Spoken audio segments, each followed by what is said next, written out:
እንደምንድናችሁ እግዚአብሔር ይመስገን። ይህ ልዩ ዝግጅት ነው። ለዚህ ዝግጅት ምክንያት የሆነን የመስዋዕት በዓል ኢድ አል አድሃ ተብሎ የሚከበረው ነው። በዓሉ የሚከበርበት የራሱ ምክንያት አለው። ጻድቅ አብርሃም ወንድ ልጁን አምላኩ እንዲሰዋለት በጠየቀው ጊዜ ሊሰዋለት ሲል በልጁ ፈንታ በግ ተክቶለት ያንን በግ እንደሰዋ በማስመልከት የመስዋዕት በዓሉ ይከበራል። ነገር ግን አባታችን አብርሃም ለመስዋዕት ያቀረበው የትኛውን ወንድ ልጁን ነው የሚለው አጠያቂ ሆኖ ይገኛል። በእስልምና ሃይማኖት እስማኤል የተባለውን ወንድ ልጁን ለመስዋዕት እንዳቀረበ ተደርጎ ነው በዓሉ እየተከበረ ያለው። እስማኤል እንግዲህ አባታችን አብርሃም ለሕጋዊ ሚስቱ ለሳራ ተራዳይ ትሆን ዘንድ አብራ ከምትኖረዋ ከግብፃዊቷ አጋር ከምትባለው ሴት የወለደው የመጀመሪያ ልጁ ነው። አብዛኛውን አስተማማኝ የሆኑትን መዛግብት ስንመረምር ግን በአጠቃላይ የዘገቡት በመጽሐፍ ቅዱስ በኦሪት ዘፍጥረት ምዕራፍ 22 ውስጥ ያለው ታሪክ ላይ ያጠነጥናል። ታሪኩም እንዲህ ነው። ጻድቅ አብርሃምን እግዚአብሔር አምላክ ከዚያ ቀደም መኖሪያው ዘንድ ተገኝቶ በራሱ በቅድስት ሥላሴ ብስራት ከሕጋዊ ሚስቱ ከሳራ የወለደውን ወንድ ልጁ ይስሐቅን እንዲሰዋለት ይጠይቀዋል፣ ያዘዋል። ይህንን አብርሃም ለሳራም አልነገራትም። ይስሐቅ ለአብርሃም ሁለተኛ፣ ለሳራ ግን የበኩር ልጇ ነው። እንዲያውም ቅድስት ሥላሴን በመኖሪያዋ ባስተናገደችበት ወቅት በዓመቱ ወንድ ልጅ እንደሚወልዱ በእግዚአብሔር ሲበሰራቸው የእሷንና የባሏን የአብርሃምን እርጅና አስተውላ ስስቅ እግዚአብሔር ለምን ትስቂያለሽ ቢላት አልሳኩም ስትል እሱ ስቀሻል፣ ግን እውን ለእግዚአብሔር የሚሳነው ነገር አለን ብሎ እንዳጠየቃት በማስታወስ ለዚያ ክስተት ማስታወሻ ይሆን ዘንድ ወንድ ልጇን እንደተባለው በዓመቱ ስትወልድ ይስሐቅ ብላ ሰይመዋለች። እንግዲህ አባታችን አብርሃም ይስሐቅን ለእናቱ ለሳራ እንደሚሰዋ ባይነግራትም ሊሰዋው ግን አላቅማማ። በጻድቅ አብርሃም ዘንድ እግዚአብሔር የምር ነው የሚመለከው፣ የይስሙላ አይደለም። እግዚአብሔርን በፍጹም ልቡ፣ በፍጹም ሐሳቡ፣ በፍጹም ሕሊናው፣ በፍጹም ማንነቱ ስለሚያመልክ ይስሐቅን ለመሰዋት ፍቃደኛ ሆነ። መስዋዕት እንደሚያቀርብ ብቻ አሳውቆ ለመስዋዕት የሚያስፈልጉትን ነገሮች ከአጋዦቹ ጋር በማዘጋጀት በማሰናዳት ይስሐቅንም ይዞ ወደ ሞሪያ ተራራ አመራ። ተራራውን በቅርብ ርቀት እንዳየም አጋዦቹን እዚያው አስቀርቶ ለመስዋዕት የሚያስፈልጉትን ነገሮች ብቻ ከይስሐቅ ጋር በመያዝ ወደ ተራራው ላይ ወጣ።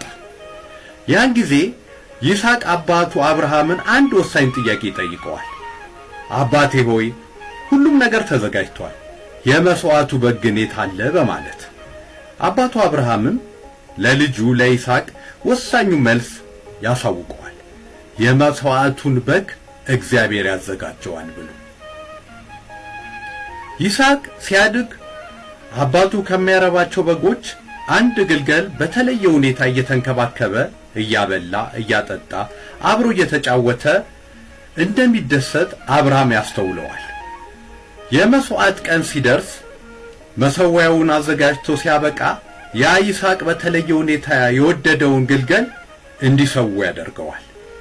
ይህንን በተደጋጋሚ በማድረጉ ይስሐቅ ለእግዚአብሔር የምንወደውን የምንሳሳለትን ንጹሕ መስዋዕት ማቅረብ እንዳለብን በተግባር ተምሮ አምኖም ስላደገ አባቱ እሱን እንደሚሰዋ ሲነግረው ለማምለጥ አልዳዳም።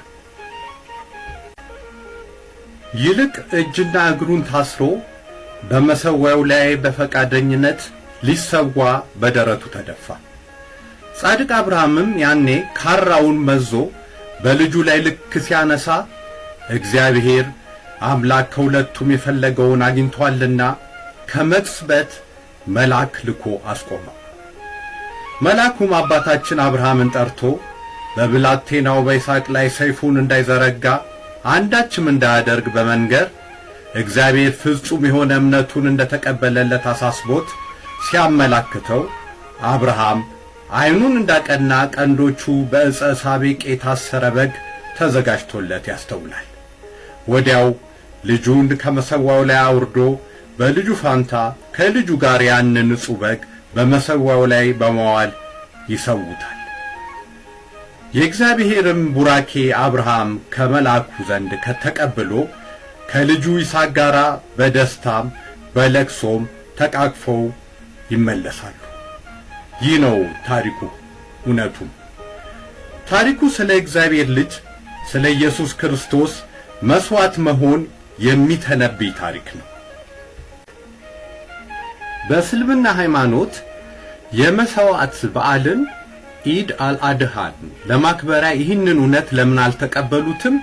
ወይም ለምን ይስሐቅን በእስማኤል ለውጠው ወይም ተክተው ያከብሩታል ለሚለው ሃይማኖቱ የራሱ ምክንያት አለው ወይም ይኖረዋል። ዋና ነጥብ ግን በቁርአንም በሱራ 37 ውስጥ ተዘግቦ የሚገኘው ጻድቅ አብርሃም ልጁ ይስሐቅን ለመስዋዕት ማቅረቡ ነው። ይህ ጉዳይ ሲፈጸም እስማኤል በቦታው አልነበረም። ከናቱ ከአጋር ጋር ወደ አረብ ምድር ተሰዶ ነበር። ለሁሉም ነገር የእግዚአብሔር ፈቃድ ይሁን።